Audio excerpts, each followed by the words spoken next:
Okay, sorry, part two of traumatic first birth because baby woke up. Anyway, so trying to remember where I was at. Yeah, so they kept neglecting me, manually turning Asacia, and it was getting to a point where they were saying that they might have to give me a C-section because she was getting distressed, and so then we were thinking, oh my gosh, she's gonna like all these things were just happening, and then it got to a point where they said, all right, well, we'll have to take you into theater because apparently she was too far down the birth canal, so that something in my throat.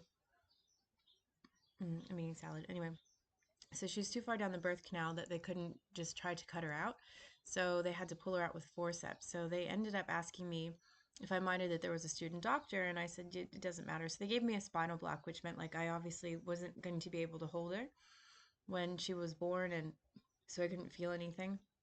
And then they brought me into theater, and I said, yeah, it's fine. The student doctor is fine and everything. So the student doctor ended up doing the cut on me, and then they took the forceps, and I had no idea about how much I was pushing or not because I couldn't feel anything, and they just kept saying just push and everything. So they pulled her out, and then afterwards stitched me up and stuff, and then yeah, it was just really strange because I remember I go back to the room, and the first thing I did, I was like, oh, I need to look at my belly because I wonder what it's like without having this baby inside me anymore.